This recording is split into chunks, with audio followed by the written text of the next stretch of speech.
Hey guys, um, I'm going to demonstrate, not teach, but demonstrate how to do easy cow face pose, which is muk, Gomukhasana in Sanskrit. Um, it's called easy cow face pose because the there's two ways of doing it. One is the not so easy cow face pose, which might have a description in Sanskrit. I don't know. Um, one leg's crossed over the other. You're almost in a half lotus position.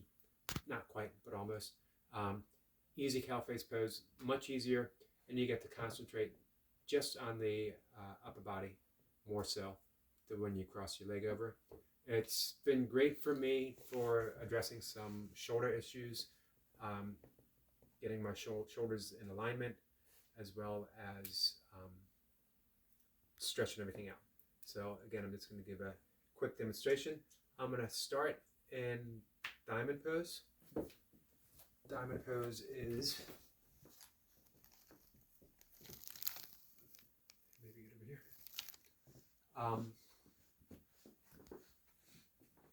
I'm on my knees. It's a good meditation pose. You can also do it on a mat.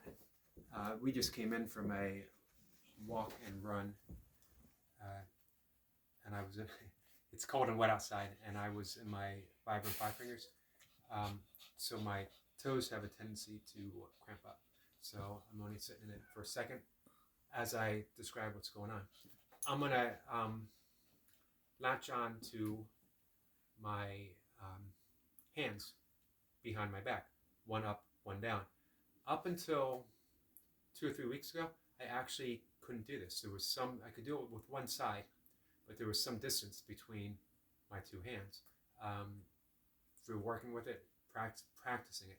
Practicing is always the key word in everything, but mainly in yoga. The goal isn't the perfect, prettiest posture, it's practicing it. And in that practice, that's when the magic happens. You end up getting just that moment of true poise when everything just sort of hits together. So again, this pose is great for the shoulders, great for opening up the spine, opening up the chest. It focuses on the heart sutra, so which is a heavy emotional center, energetic part of the body. So everything's aligned. And really, yoga should be focused heavily on the energetic body. So I start in diamond pose, and maybe it'll be better to turn around. Well, stay here. Then when I start, you can turn around again. And what I'm going to do is stretch, starting with my right side. I'm really stretching my right arm out, almost like I'm stretching it out of the socket. And then I'm going to bring it back behind me and protract the elbow with the forearm facing up. And I want it to be as centered on my spine as I can possibly get. So here goes. You come behind me. Then my left hand, I raise up as high as I can, again, almost as if I am lifting it out of the socket, and bring it behind me. And this was my troublesome side that I could not even bring together a little bit. Now, my fingers are locked. You hold it for about 30 seconds. You can hold it up to a minute. And if you want to come in front of me, Mocha, please. I'm opening my chest. I got a slight arch in my spine. Not major, not big, just slight. Now from here, I want to take a full yogic breath. Yogic breath is I am breathing from the lower abs. I'm filling my belly, I'm filling my chest, and I am filling my throat. And then I'm reversing it in the same order. I'm reversing it from belly, chest, throat. So the full yogic breath. You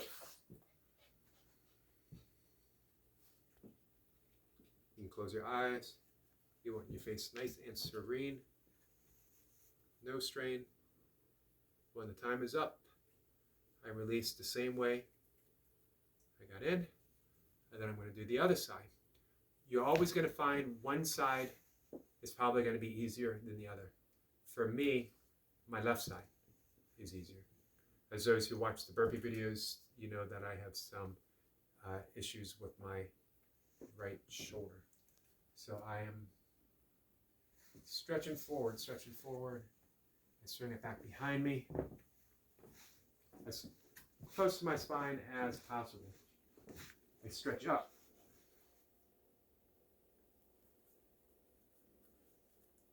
And I find my fingers and I rest. Make sure that I got that slight arch in my spine. I make sure that I'm nice and relaxed. And I take that full yogic breath.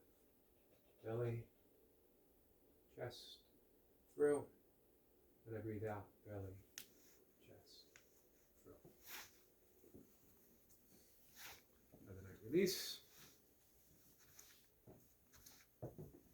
And I come up. Afterwards, rest in child pose.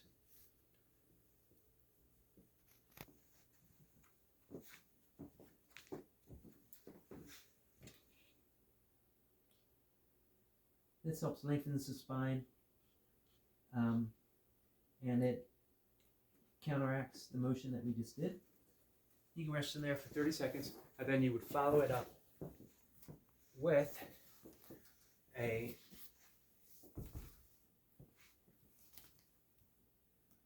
forward, head to the knee, forward bend, raising up, with the key being, you're not just folding over, you're lengthening the spine, lengthening.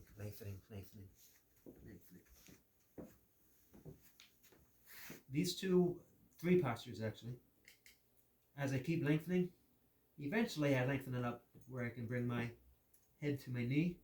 For me, because I have an old body, it takes me a good minute before my head will eventually make it to the knees. We don't have all that time. These three postures are great for if you work in an office, if you work on a computer, if your back is hunched over, a great afternoon break. You could add in 2 other postures, and you got a pretty good routine. You don't need a whole lot more. Yoga doesn't have to be too involved. Misty is wanting to demonstrate downward dog, upward dog, barking dog. She is addressing my cat, one of my cats. And she has something to say. So, guys, that's it. I hope this helps.